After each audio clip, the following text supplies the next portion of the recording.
saya menikah dengan janda, saya punya anak laki-laki, janda ini istri saya yang baru ini punya anak perempuan pula. Itu tidak boleh tinggal serumah tuh. Anak saya dengan anak istri saya tidak boleh tinggal serumah. Mereka tidak mahram. Nah, caranya anak saya dan anak istri saya dinikahkan pula. Itu artinya saudaraku, istriku tuh. Judul sinetronnya tuh. Ayahku, mertuaku. Ya tuh. Ya kan? Itu judul sinetron Indosiarnya tuh, Pak. Ya tuh. Bapak yang mengadopsi anak, anakku kalau kadang tolong balik leh. Kalau nak pak nikah je nyo. Ya, pada berdosa Pak. Ya tu.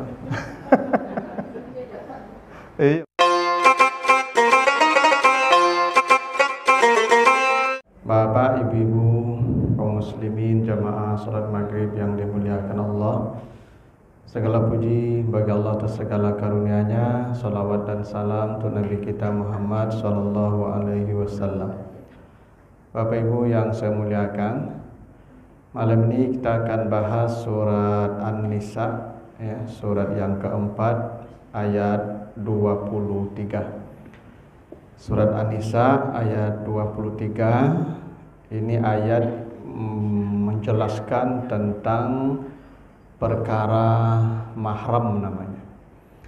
Mahram itu artinya orang-orang yang haram kita menikah dengannya, dan konsekuensinya kita tidak berdosa melihat aurat mereka, dan mereka pun tidak berdosa menampakkan auratnya ke kita. Dan kalau bersentuhan kulit, ya, ketika kita dalam keadaan berwudu, maka wudunya tidak batal. Itu namanya mahram, ya. Ada istilah yang kadang kita sering tidak tepat menggunakannya. Ada istilah mahram, ada istilah muhrim. Sering kita mengacaukannya kalau kita mau bersalaman dengan orang yang lawan jenis, lalu tidak muhrim. Sebenarnya itu bukan muhrim tapi mahram. Kalau muhrim itu artinya orang yang ihram. Bapak Ibu kalau pergi haji umrah, itu ketika kita sudah niat ihram, memakai pakaian ihram, itu orang yang ihram itu bahasa Arabnya muhrim.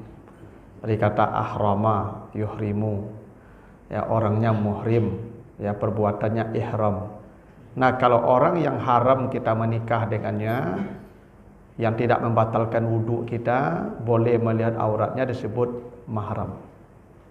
Ini penting untuk kita ketahui Bapak Ibu, karena ini mahram ini terkait dengan aturan mengadopsi anak. Ya, karena mengadopsi anak itu tidak serampangan, ya. Bapak Ibu hanya boleh mengadopsi anak kalau itu mahram kita. Kalau anak itu tidak mahram kita, boleh kita adopsi sampai baligh saja. Kalau dia sudah baligh, maka pilihannya satu, pulangkan ke keluarganya. Kalau sudah baligh. Dua, pisah rumah, carikan tempat tinggal yang lain. Tidak boleh lagi serumah dengan kita, karena kita bukan mahramnya, ya. Yang ketiga, nikahkan dia dengan orang lain, sehingga dia punya suami, dibawa suaminya, aman. Pilihan keempat, menikah aja oleh yang mengadopsi anak tadi, menikah juga anak angketnya tuh. Itu lebih aman. Dan itu boleh Pak, ini tidak mahram lah. Ya. Pada kau orang udah gen awak saya nikahi Pak. Itu pilihannya. Kalau di rumah saja Bapak dia sudah baligh, tidak boleh lagi Pak, berdosa nanti itu. Bapak berdua dengan dia berkhalwat namanya. Nanti dia membuka aurat, Bapak berdosa melihatnya, dia berdosa pula melihatkan aurat ke Bapak. Jadi mengadopsi anak itu tidak serampangan, ada aturan yang ketat itu. Nah, itu kalau kita tidak mengerti mahram, nanti Bapak Ibu justru mengadopsi anak itu berpahala. Kita merawat anak orang pahala. Tapi dosanya lebih banyak lagi daripada pahalanya itu. Kenapa puluhan tahun berdosa melihat dia nanti itu. Ya, atau berkhalwat dengan dia di rumah nanti itu. Maka pengetahuan tentang mahram ini penting semua kita memahaminya. Nah, ayat tentang mahram ni ada dua sebenarnya Ibu ya. Pertama An-Nur 23, An-Nisa 23, yang kedua An-Nur 31. Nah, kita fokus ke An-Nisa 23 saja. Kalau cukup waktu ni ditambah penjelasannya di surat An-Nur 31. Apa kata Allah? Hurrimat alaikum ummahatukum. Ya, satu, diharamkan atasmu ibu-ibumu. Ibu-ibu itu maksudnya ibu kita kan tidak banyak, cuman satu. Cuman ibu dari ibu kita itu ibu kita juga. Nenek. Ibu dari nenek kita, ibu kita juga. Jadi ibu saya, nenek saya, nenek dari ibu nenek saya ke atas itu namanya ummahat. Nah, itu mahram dengan saya. Dengan saya mahram. Jadi ibu saya kalau buka jilbab di rumah, pakai pakaian minim di rumah, saya lihat aurat dia, ada apa-apa. Ya, bersentuhan kulit dengan saya, wudu, enggak batal wudunya. Ya, bahkan kalau ibu saya meninggal, saya yang mandikannya. Boleh. Saya pegang-pegang auratnya, saya gosok-gosok, enggak masalah. Karena mahram. Nah, itu konsekuensi itu. Jadi ibu, ini tidak ada perbedaan, ini sudah selesai nih. Kalau ibu paham sama orang tuh, ibu mahram. Yang kedua, banatukum, anak-anak perempuanmu. Jamak pula nih, anak perempuan nih, maksudnya anak saya perempuan, mahram saya. Anak perempuan dari dia, cucu saya, mahram juga. Anak perempuan dari cucu saya lagi, mahram juga. Terus ke bawah. Jadi saya dengan anak perempuan saya di rumah berdua saja, yang tidak berdosa. Tidak berkhalwat namanya tuh. Itu kan anak saya, mahram. Anak saya buka aurat, dia pakai minim saja dekat saya, ya tidak berdosa juga. Saya peluk-peluk dia, saya cium dia, ya tidak apa-apa, karena anak saya mahram. Ya, itu orang paham semua. Kalau anak ya, anak perempuan ke bawah itu mahram. Lalu akhawatukum, saudara perempuan. Saya punya kakak perempuan atau adik perempuan. Apakah sebapak, apakah ya si ibu sebapak ataukah si ibu? Itu akhwat nama itu saudara. Maka tidak apa-apa saya berdua dengan dia di rumah, tidak berkhalwat, dia buka aurat di depan saya tidak berdosa, bersentuhan kulit dengan saya tidak batal wudunya, saudara perempuan. Nah, itu dah.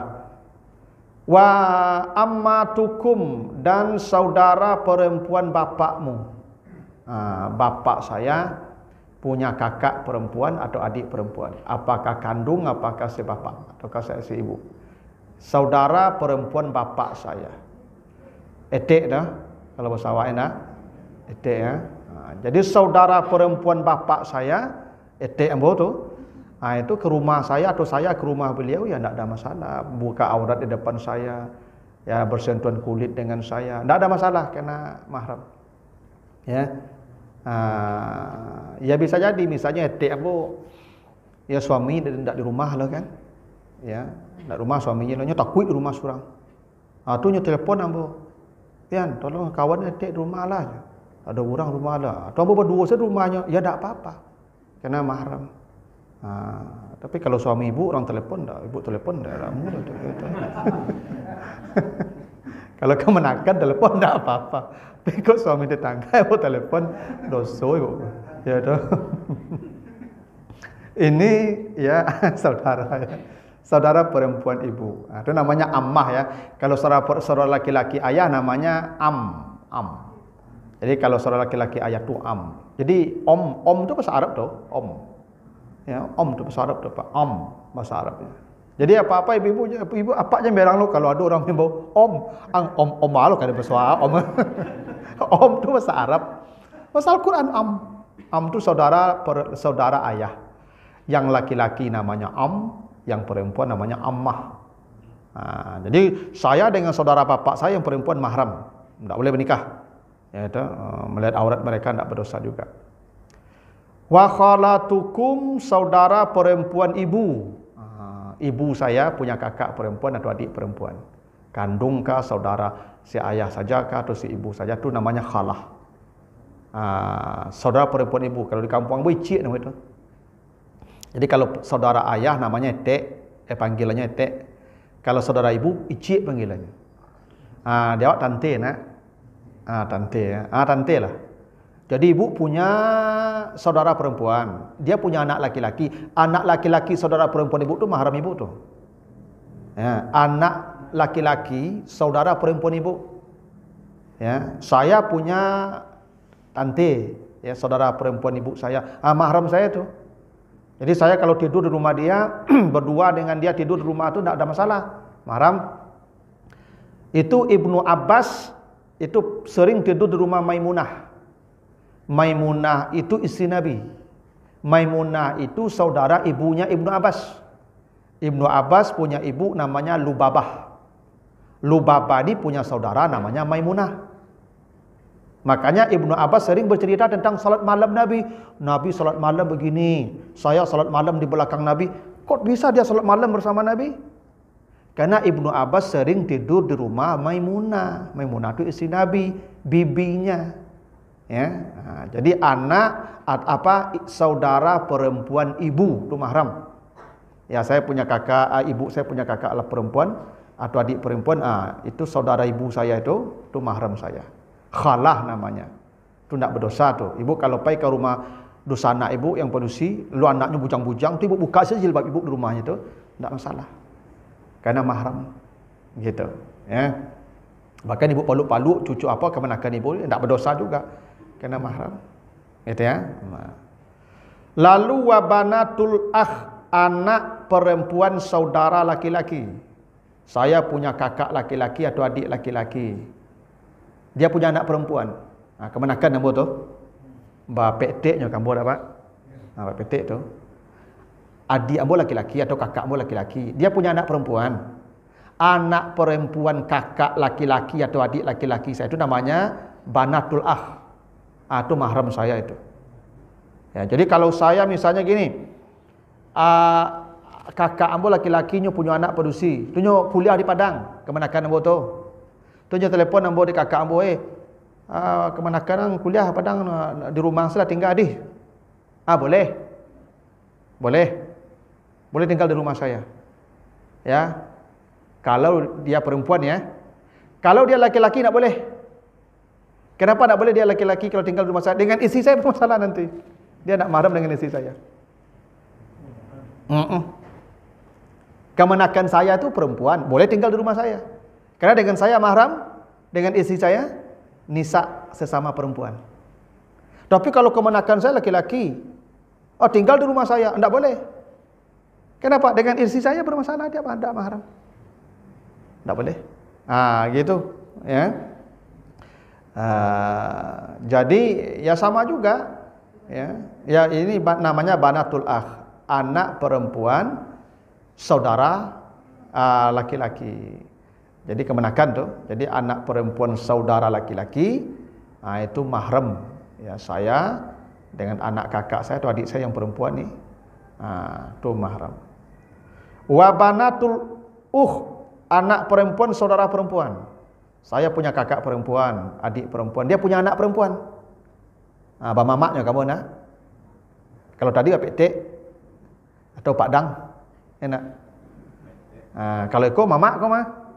Mama, anak perempuan saudara perempuan. Saya punya kakak perempuan, adik perempuan. Dia punya anak perempuan.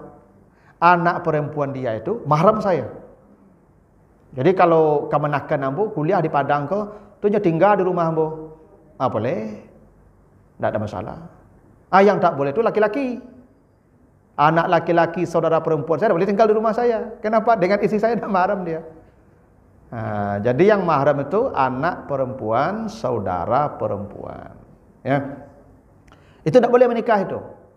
Tapi anak saudara dengan anak kita boleh menikah, karena tidak mahram.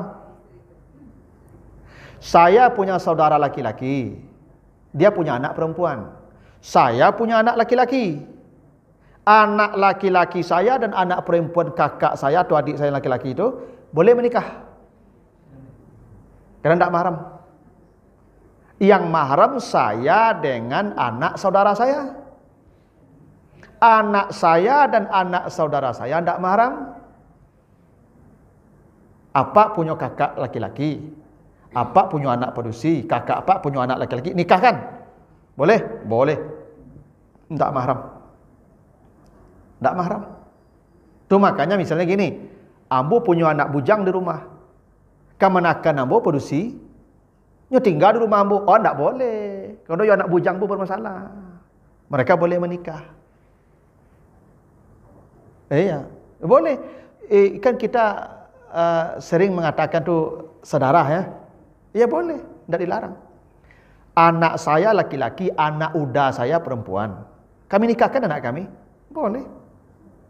Yang tak boleh itu saya dengan anak uda saya atau anak adik saya. Anak saya dan anak dia boleh. Tidak mahram tuh. Cuman mereka boleh pula jadi wali. Gitu. Anak saya laki-laki, anak adik saya perempuan. Anak saya ini boleh menikah dia dengan dia, boleh menikahkan dia pula jadi wali. Itu coki donokang nama tu Pak. Boleh menikahkan, boleh menikahi. Kalau ada orang menikahinya, anak ambo menikahinya. Kalau ada orang menikahinya, anak ambo jadi walinya menikahkannya, itu boleh tu. Cuman dia awak kan tak lazim saja. Ya, tak lazim saja karena memang menikah dekat itu dihindari. Karena ada kemungkinan nanti incest, cacat turunan. Makanya yang agak bagus tu Ibu, itu jauh jaraknya. Jauh jarak tu yang bagus. Misalnya Pasaman dengan Pesisir itu agak bagus. Atau Sumatera Barat juga Aceh itu bagus. Atau ya Jawa Sumatera itu bagus. Atau juga orang Arab apa. Makin jauh tu makin bagus tu. Ya tu. Tapi kok sama-sama tabiang saja. Kurang bagus. Ya tu. Apalagi sama-sama kompleks ke saya Pak. Agak jauh lah Ustaz. Nah, tapi tidak dilarang. Tidak dilarang tu. Makanya misalnya gini, Nabi Muhammad anak beliau Fatimah menikah dengan Ali bin Abi Talib. Nabi Muhammad anak Abdullah. Abdullah dan Abu Talib saudara kandung. Fatimah dan Ali menikah. Boleh, tidak apa-apa. Yang tak boleh itu anak saudara. Jadi anak saya dan anak saudara saya itu tidak mahram. Itu kenapa? Kemenakan saya perempuan, dia tinggal di rumah saya. Anak saya itu anak bujang, itu tidak boleh itu. Kecuali anak saya perempuan semua atau tidak punya anak, bolehlah kemenakan saya tinggal dengan saya. Karena nanti dia keluar kamar mandi di rumah tidak buka jilbab, tidak pakai jilbab, anak bujang saya lihat berdosa dia. Dia tidak mahram, dia boleh menikah. Karena mahram tadi konsekuensi tidak boleh menikah. Kalau dia boleh menikah berarti dia bukan mahram. Gitu. Jadi anak saudara laki-laki atau anak saudara perempuan. Ini yang perempuan ya, itu mahram dengan kita. Lalu wa ummahatukum allati arda'nakum, dan ibu-ibu yang menyusukanmu. Jadi ibu susuan nih. Misal gini, ibu punya tetangga ibu punya anak balita ya masih menyusu. Ibu pun sedang menyusukan anak pula. Tetangga ibu disibuk, dia pagi-pagi pulang malam, anaknya tinggal. Menangis anaknya siang hari. Ndak antuk-antuk anaknya menangis. Kasihan ibu susukan anak itu laki-laki. Maka anak itu mahram dengan ibu. Ibu boleh membuka aurat dekat dia. Ndak bersentuhan kulit, ndak batal wuduk nanti kalau dia sudah dewasa. Ndak boleh menikah dengan ibu kalaupun jatuh cinta dia sama ibu. Ya boleh jadi Pak, ibu kau mau sampai balik tahun lah punya anak. Menyusukan anak orang sabala aku. Kan jaraknya rakit tu Pak. Habis itu gadang anak aku ibu mati dah suami ibu jadi jando. Ibu glowing lah. Ya kan? Bisa jadi macam tu. Kan ibu-ibu kalau tak boleh. Tak boleh. Kalau misalnya ibu sudah menyusukan ini anak, mahram dengan ibu. Dia kalau pun jatuh cinta ke ibu, bisa jadi dia jatuh cinta suatu hari ke ibu. Haram sama dengan ke ibu sendiri. Ibu yang menyusukan itu. Ya, memang begitu aturannya. Ya, dia jadi mahram kalau ibu susukan dia. Ya, dan tak boleh, tak boleh menikah dengan ibu, mahram. Maka dia kalau melihat aurat ibu tak berdosa nanti itu. Ya, itu. Tapi kalau persusuan ini karena mahram itu ada 3 sebab. Ada sebab darah, hubungan darah itu tadi itu. Ibu, anak, saudara, itu dah. Anak saudara itu namanya hubungan darah tuh. Ada hubungan persusuan, dan ini nanti ada hubungan perkawinan. Hubungan persusuan ini itu salah satu ibu susu. Tapi dia jadi hukum ya menyusu itu jadi hukum menurut para ulama nih ada 3 syarat. Pertama syaratnya nyo harus menyusu langsung ke putiang susu ibu. Artinya bibirnya munyui ke susu ibu. Tapi kalau di parahan tiba lagi jodot, itu tidak jadi hukum. Nyo harus munyui langsung. Munyui langsung. Kalau di parahan enggak, sama minum susu jawi itu. Susu jawi ke parahan enggak? Tak jatuh mahram Jawi tu. Boleh menikah Jawi tu kot ni. Nak mahram Jawi tu. Kecuali nyunyuk Jawi tu langsung. Tu induk Jawi tu mah tu. Kalau yang munyuk ke Jawi tu langsung, berarti mahram Jawi tu. Ya. Jadi syarat pertama tu harus munyuk langsungnya. Menyusu bibir itu ke putiang susu ibu jadi hukum. Tu hukum. Jadi anak langsung. Syarat kedua harus kanyang. Buktinya kanyang laluknya. Jadi kalau yang nyusu tu kaluknya tu kanyang itu mah. Atau kalau sugahnya. Tu kanyang tu. Tu jadi hukum tu ibu. Langsung jadi anak tu. Tapi kalau nyunyuk sekali unyuknya tu namunya lah. Mungkin bau badan ibu kencang mana.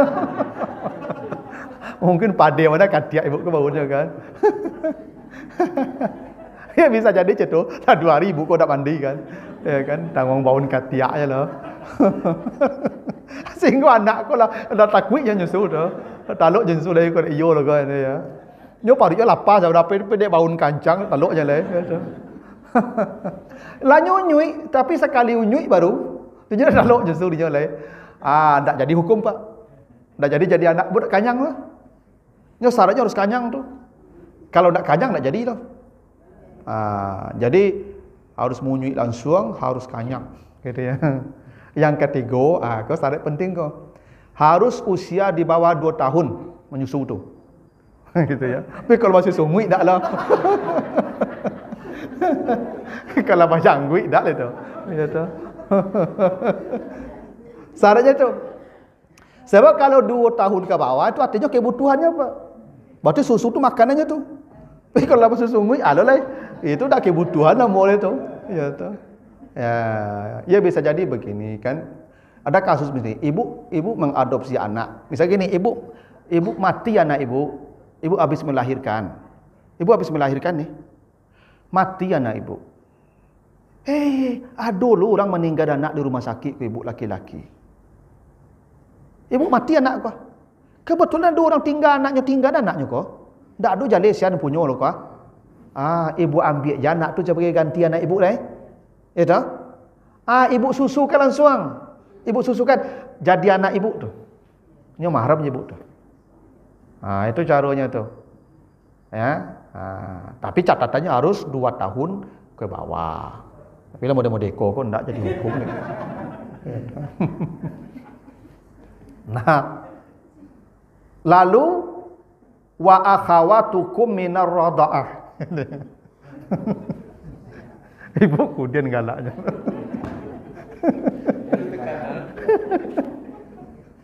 Nih ibu kalau kemudian galak itu putri makrifat namanya. Putri kaji namanya. Jadi yang mahram itu saudara sepesusuan. Jadi kalau misalnya ada anak orang disusukan istri saya sedang menyusukan anak, disusukan pun anak tetangga tu. Maka anak yang disusukan istri saya dengan anak saya mahram. Namanya saudara sepesusuan. Jadi mereka nanti tidak boleh walau jatuh cinta mereka, misalkan anak tetangga ambo kalau kadang anak ambo kadang lo sama-sama jatuh cintanya ibu, tidak boleh. Haram. Karena sepesusuan. Bahkan gini, kalaupun nanti mereka sudah beranak pinak, ambo mati, istri ambo mati, tak tahu je mereka sepesusuan ibu. Tak bagi tahu loh. Lah beranak pinaknya menikah. Ada yang bagi tahu di kemudian dari kalian ini sepesusuan keceknya. Maka batal pernikahan secara sendirinya otomatis. Kalau dilanjutkan berzina mereka. Batal nikah otomatis kan tidak sah. Menikah dengan saudara mana sah?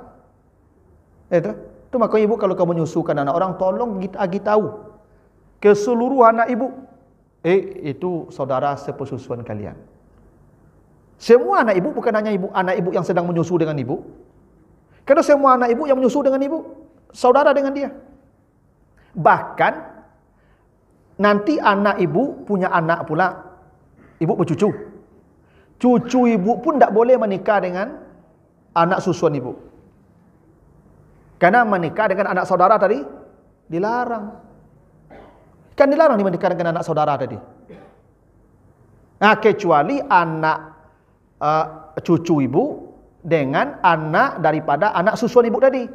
Lah sama-sama cucu tu mah. Itu boleh. Yang tak boleh anak saudara sepersusuan. Nabi satu susuan dengan Abu Salamah. Nabi satu susuan dengan Abu Salamah.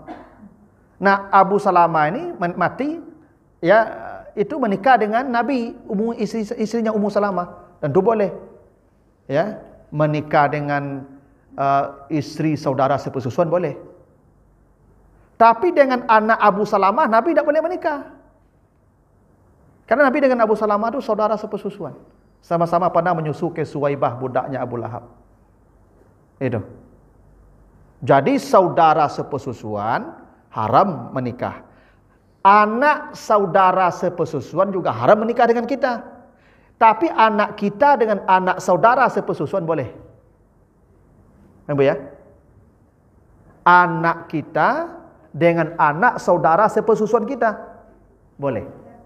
Yang tak boleh itu kita dengan anak saudara sepersusuan. Paham ya?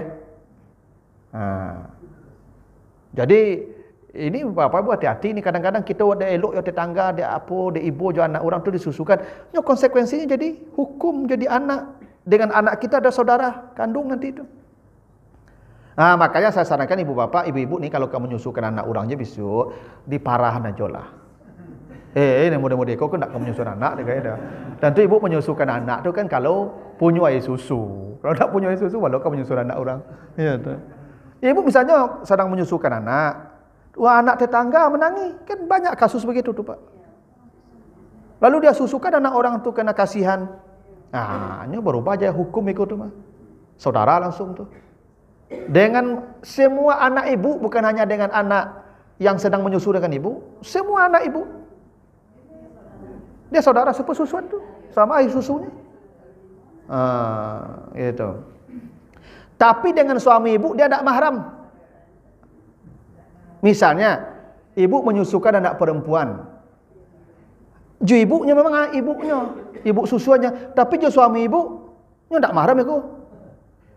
Jangan macam sabit lo mahram ni suami ibunya ndak. Bako betunya beda susu. Beda susunya tu. Suami ibu lain susunya. Ya kan? Anak aku, ibu, tapi suami ibu ndak sama susunya ibu lo anak aku lo. Ndak mahram lah tu. Tapi dengan anak ibu semuanya mahram. Karena satu susu. Misalnya ibu menyusukan anak perempuan orang, anak ibu laki-laki semua. Tidak boleh mereka. Karena memang begitu, ya. Namanya saudara sepersusuan. Lalu yang mahram juga wa ummahatu nisaikum, ibu istrimu. Mertua ya. Istri saya punya ibu, mertua saya itu. Ibu istri saya itu haram bagi saya tuh. Karena saya sudah menikah dengan anaknya, bergaul dengan anaknya. Ibu dia tuh sama dengan ibu saya. Jadi ibu kalau datang ke rumah anak ibu produksi. Menantu ibu di rumah, tu ibu buka jilbab ibu, tidak apa-apa. Karena mahram dengan ibu. Dia tidak boleh menikah dengan ibu. Tidak boleh menikah walaupun mati anak ibu. Istri saya mati istri saya. Mertua saya janda. Glowing loh Pak. Lebih glowing lupa dia istri yang boleh. Ya tu karena istri kau kan kadang-kadang kalau jawab apa ala kadar saja Pak. Ya tu. Kalau udah pudau saya Pak. Ya kan dah tercabik katia saya Pak. Baun tak bertukar hari-hari itu. Laman jando Pak, glowing itu Pak ibu-ibu kau. Glowing itu mah. Amin tua bu glowing Pak, rancak pada anaknya lah pada istri yang bu. Mati istri yang bu Pak, tidak boleh menikah jo mintua bu Pak, haram. Berdosa saya menikah dengan mertua saya itu, mahram. Ini pernah ada kejadian Ibu. Jadi kawan saya pernah cerita. Jadi dia punya tetangga. Jadi dia istrinya menggalih di pasar ke toko. Ya, suami ini ngantar pagi, buka toko, lalu pulang. Beko sore jemput istri. Tu hari-hari begitu tu. Istri di toko hari-hari. Hanya di rumah lah je mintuanya ke hari-hari, Pak. Makan mintu ngurus, minum mintu ngurus, sampai lalu mintu ngurus. Akhirnya Pak ceraikan istri kau, Pak. Menikahnya je mintuanya tu. Tak sah, Pak. Haram tu. Tak boleh. Walaupun menikah, tak sah pernikahannya. Karena ibu istri itu mahram. Ya, mahram. Jadi ibu tak usah ibu ragu. Misalnya kalau ibu pergi ke rumah anak ibu atau minantu ibu di rumah tu, ibu buka saja jilbab ibu, pakai pakaian yang mungkin agak minim, ya tak apa-apa. Tak berdosa. Ya, tapi celik-celik je minantu ko. Kadang ada minantu ko kan, kadang-kadang matonya kadang lo celik mintuanya ko. Tu ibu hati-hati je, celik-celik saya mato minantu ko. Ya.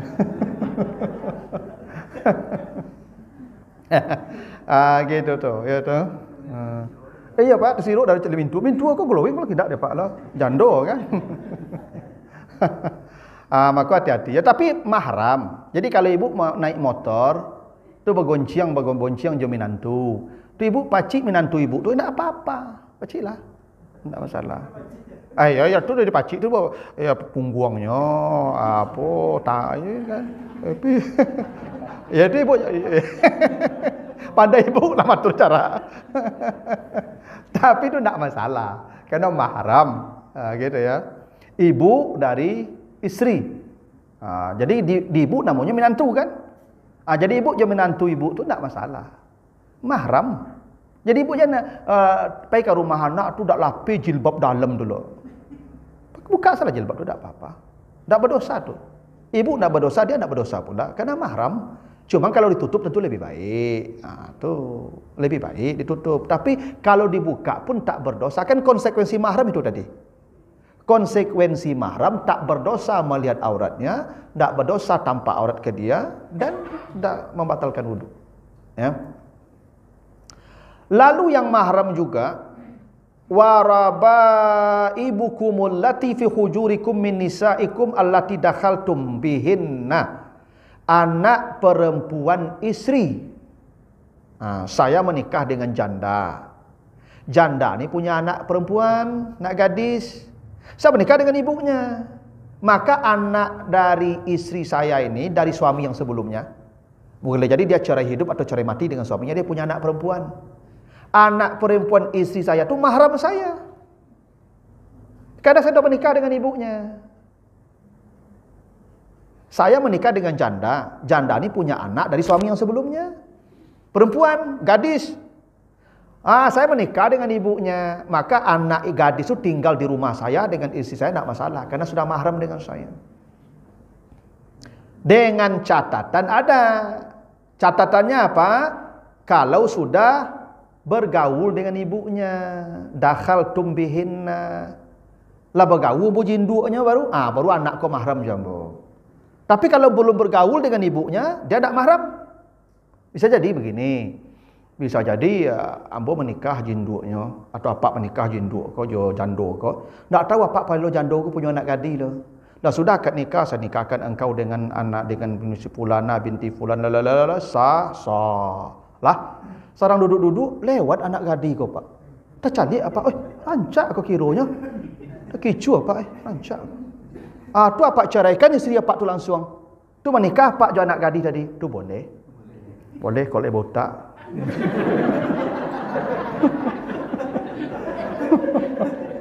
Kan tak botak nama tu. Ya, kalau nikah jinduk dah. Tu nikah lo anaknya sudah tu. Kok boleh? Boleh, tapi utak kan tak ada nama tu. Kalau hukum kan boleh tak boleh? Kalau boleh boleh. Karena lu bergaul jinduk aja lah. Itu apa rutiang nama dia. Tapi kalau ditanya boleh. Kalau sudah bergaul dengan ibunya, tak boleh lagi. Walaupun ibunya mati kemudian. Istri saya ni mati. Dia punya anak gadis. Tapi ibunya sudah saya gauli walaupun sekali. Haram anak gadisnya itu. Karena mahram saya.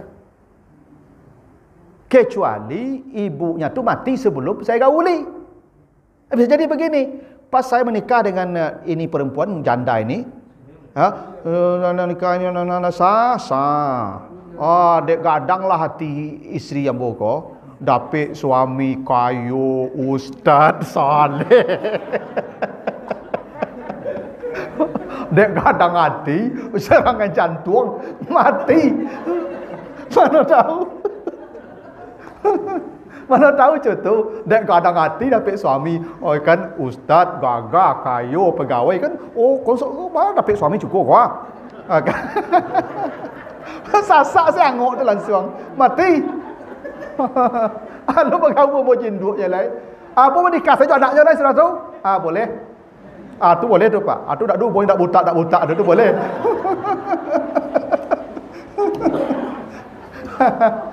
Tu boleh tu Pak. Kalau dengan anak isteri, yang sudah kita gauli mahram. Yang belum digauli anda mahram. Ya karena boleh jadi kasus-kasus begitu.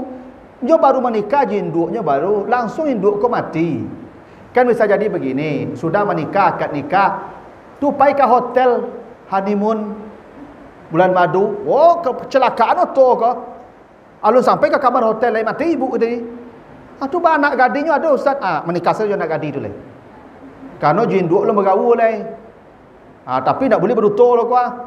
Kau apa aku nak menikah jual anak kan tu berdutur jual bergaul lah. Biarlah, dah mula tu. Tu haram tu. Kalau nak bergaul sekali haram. Tu ketentuannya ya. Jadi anak isteri, anak perempuan isteri ya dari suami yang sebelumnya tu tak boleh. Kalau menikah dengan janda ya. Lalu yang mahram juga wa halailu abnaikum allazina min aslabikum, dan isteri anak laki-lakimu yang dari sulbimu. Saya punya anak laki-laki, anak kandung gua, spermanya ambo. Nah, nyo punya isteri menikah anak ambo tu minantu ambo dah mana? Minantu ambo yang produksi tu, pinantu ambo tu mahram jambo tu. Jadi ibu dengan mertua ibu mahram. Jadi kalau misalnya ibu tinggal di rumah, mertua ibu di rumah, ibu buka jilbab tak apa-apa depan mertua ibu. Tapi celik-celik je mentua je kok. Ada yang mentua rutiang pakai Pak. Banyak mentua rutiang tu. Banyak mentua yang melahap menantu Pak. Makanya ibu hati-hati ya mentua tu. Kadang mentua ibu cuma untuk mati ibu pi matonya mendeko Pak. Ya tu. Ya tu. Tapi mentua ibu, ya ayah suami ibu tu ya. Ayah suami ibu tu mahram je ibu. Nanti baca di An-Nur 31 itu. Di An-Nur 31 tu, siapa yang boleh melihat aurat perempuan? Siapa yang dibolehkan Allah? Aba bu'ulatihinna, ayah suami mereka. Ayah suami itu mertua. Jadi ibu dengan mertua ibu tak usah malu-malu pula di rumah tu. Kalau ibu buka jilbab, buka saja. Ibu pakai pakaian yang standar biasa saja, tak ada masalah. Ya tak? Tapi kalau dijaga, ditutup tentu lebih baik. Itu aja. Lebih baik saja. Bukan berdosa pula dibuka. Karena konsekuensi mahram tadi boleh tampak. Itu di An-Nur 31 tadi itu. Boleh membuka aurat perempuan itu tampak auratnya kepada siapa? Salah satunya aba ibu ulatihinna, ayah suami mereka. Tapi ini dari sulbi kita, anak kandung. Tapi anak angkat enggak? Ambo mengadopsi anak laki-laki. Anak laki-laki saya ini sudah menikah, anak angkat saya ini menikah. Mati anak angkat saya ini, saya duda boleh menikah dengan isteri anak angkat saya itu. Karena bukan mahram anak angkat. Nah, yang tidak boleh juga kata Allah antajma'u ya baina al-ukhtain, menghimpunkan dua bersaudara dalam satu pernikahan. Ambo isteri ambo produksi sedonya urusan anak. Isteri ambo nombor 2, adiknya ambo produksi, kakaknya produksi. Lalu mungkin salah satu adiknya kau lah umur 45, lalunya punya dapat suami lah. Kece isteri ambo nikah salah jenuh ledahnya. Tak boleh. Walaupun isteri ambo yang menyuruh. Kalau tak cerai isteri ambo dulu jambo, baru ambo menikah saja. Tak mati isteri ambo dulu. Kalau mati itu ganti lapiak namanya. Sering terjadi tak Pak? Sering tuh. Mati istri saya, dia punya adik perempuan, janda atau gadis. Boleh saya menikah dengan adik istri saya tu, ganti lapiak. Yang tak boleh itu sekalian. Ambo nikah istri ambo, tu menikah lo adiknya. Akok nama itu. Akok nama itu. Kan? Kalau mati satu boleh. Itu ya. Nah, itu yang mahram.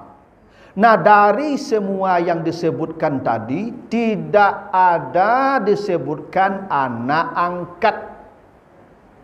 Karena itu anak angkat bukan mahram.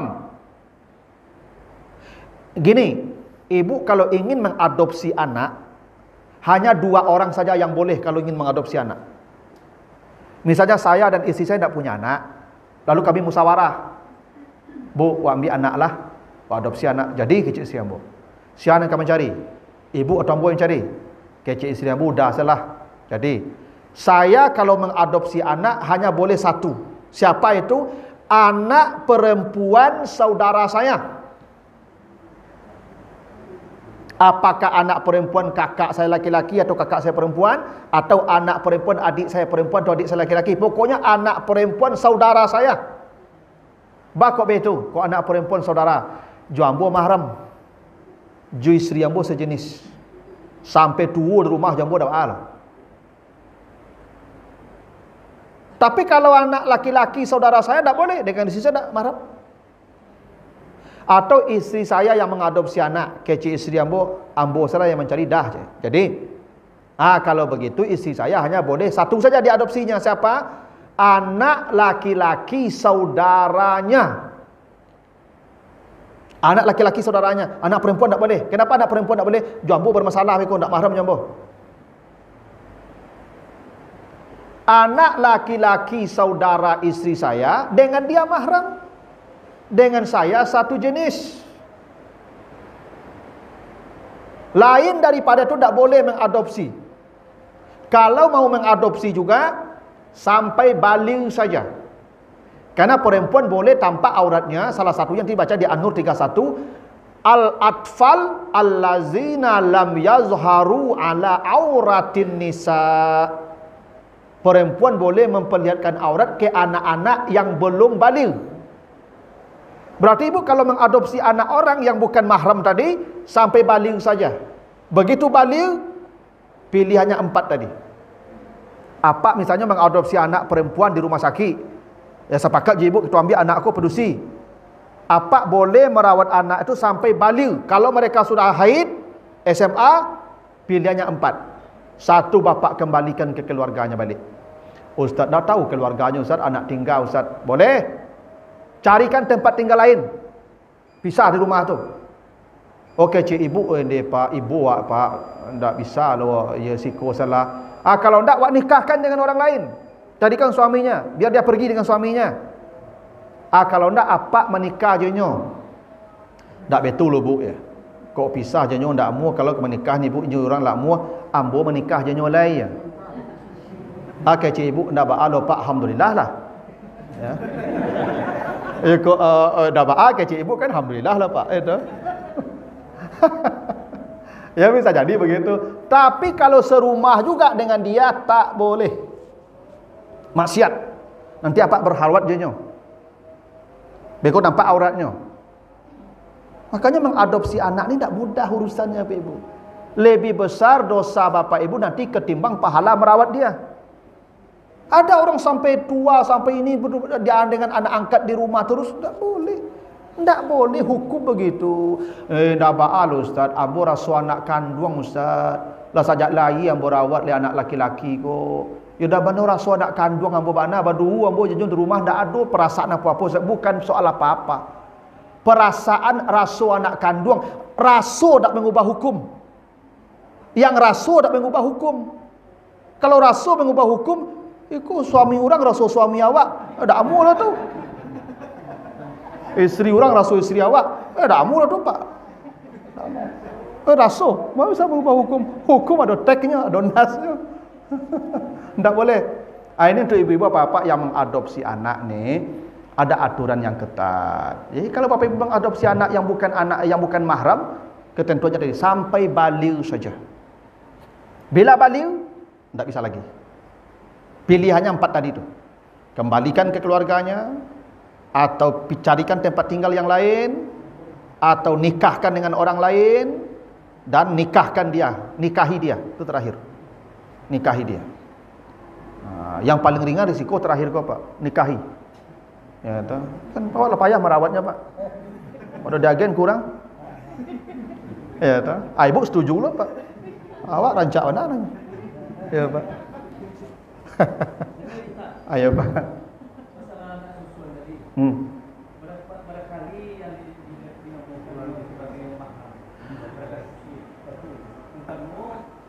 Ini ada pendapat yang berbeda Pak Ibu ya. Sebagian mengatakan minimal 3 kali.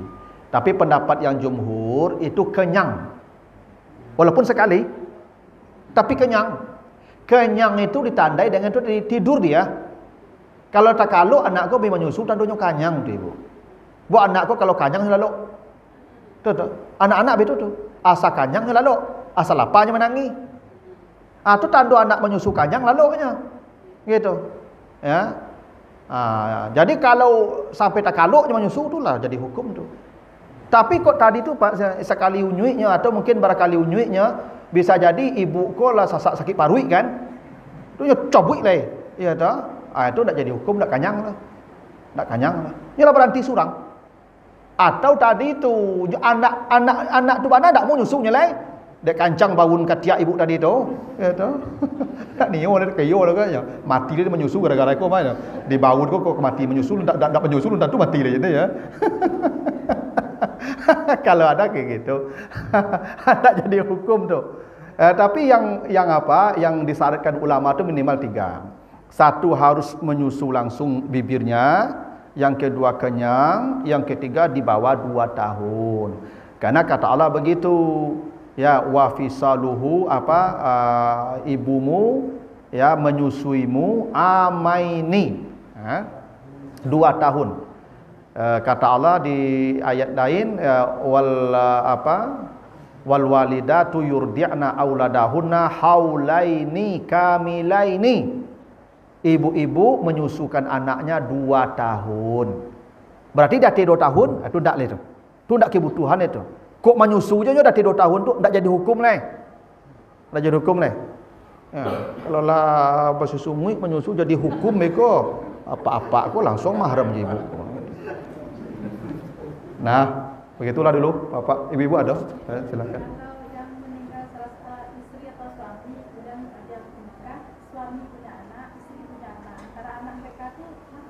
Oh enggak, saya menikah dengan janda. Saya punya anak laki-laki. Janda ini istri saya yang baru ini punya anak perempuan pula. Itu tak boleh tinggal serumah tuh. Anak saya dengan anak istri saya tak boleh tinggal serumah. Mereka tak mahram. Caranya anak saya dan anak istri saya dinikahkan pula. Itu artinya saudaraku, istriku tuh. Judul sinetronnya tuh. Ayahku, mertuaku. Ya tuh. Ya kan? Itu judul sinetron Indosiarnya tuh Pak. Ya tuh.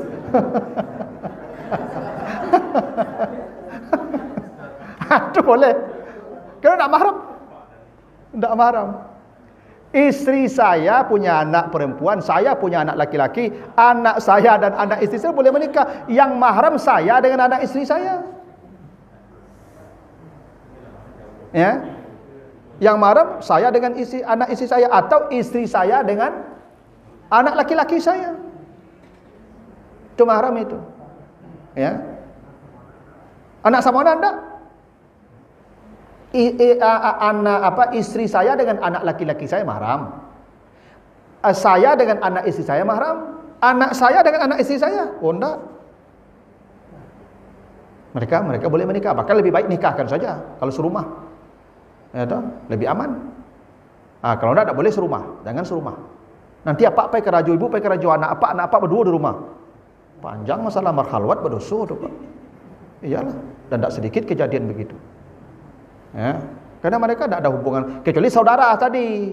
Kalau saudara boleh serumah berdua, tidak ada orang di rumah. Saya dengan kakak saya perempuan di rumah berdua, tidak ada orang, ya tidak berkhalwat. Nama saudara mahram bagaimana? Hukum berkhalwat. Berkhalwat tu kalau dengan ajnabi, orang lain. tu khalwat tu. Kalau saudara ndak khalwat, ibu ndak khalwat, anak saudara ndak khalwat, mahram. Mertua ndak khalwat karena mahram. Gitu. Nah, gitulah ketentuannya Ibu ya di surah An-Nisa 23 ini tentang mahram. Tolong apa-apa yang mengadopsi anak, anak kau kalau kadang tolong balik leh. Kalau nak pak nikah je nyo. Ya, pada berdosa apa. Ya tu. Iyalah. Begitulah dulu Bapak Ibu, mudah-mudahan ada manfaatnya, lebih kurang mohon maaf. Subhanakallahumma wa bihamdika asyhadu an la ilaha illa anta astaghfiruka wa atubu ilaika. Wassalamualaikum warahmatullahi wabarakatuh.